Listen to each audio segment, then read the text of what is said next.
High বন্ধুরা, দেখো আজকে রবিবার সকাল থেকে কোনো ভিডিও ছাড়তে পারিনি। আবার শরীরটা খুব খারাপ, জ্বর এসছে। কালকে রাত্রির দিকে গা হাত পা খুব যন্ত্রণা করছে, জ্বর গেল আবার কেন বুঝতে পারছি না। তো আমি রান্না করছি কি দেখো, এখানে দেখো আলু আর এখানে মাছ ভেজে নিয়েছি। একদম দেখেছো, সব মাছগুলোকে ভেজে নিয়েছি লাল লাল করে। যে সব মাছগুলোকে আলু আর মাছ ভালো করে ভেজে নিয়েছি। এখানে চিংড়ি মাছ আর চিংড়ি মাছ দিয়ে ধনেপাতা কচু দিয়ে দম করেছি। এখানে আজ রবিবারের মেনু আজের এটাই।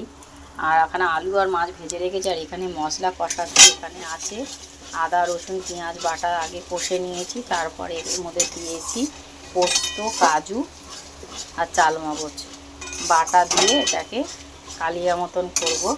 তাই মশলাটাকে কষছি, মশলাটা তেল ছেড়ে গেছে। আর এখানে বসিয়ে দিয়েছি ভাত। আজ দুপুরের মেনু আমাদের এটাই। তো কেমন হলো দুপুরের মেনুটা কমেন্টে জানাবে।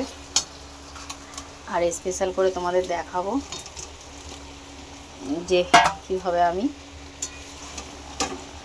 মানে রান্নাটা করেছি, সেটাই তোমাদের সাথে দেখালাম।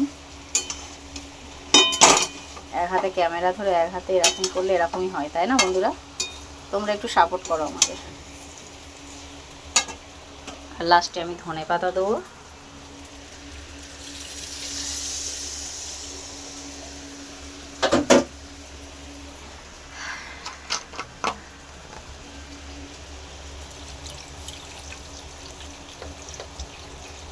এবার আলুটাকে তো একটু সেদ্ধ হতে হবে, তাই সেই পরিমাণে জল দিলাম।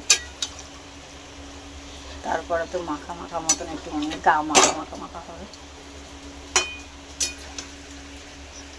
তো বন্ধুরা, আজকের মেনু আমার এটাই। তো টাটা, সবাই ভালো থেকো, সুস্থ থেকো। আর আজকে সকাল থেকে আমি ভিডিও ছাড়তে পারিনি, তোমরা কিচ্ছু মনে করো না। দিদিভাইয়ের খুব শরীর খারাপ, আর তোমাদের ভালোবাসা পাই বলে শরীর খারাপের মধ্যেও তোমাদেরকে ভালোবাসতে ইচ্ছা করে। তো টাটা। আর ঝোলের রঙটা দেখো এখনও ফোটেনি, কিন্তু তাও সুন্দর কালার এসেছে। টাটা।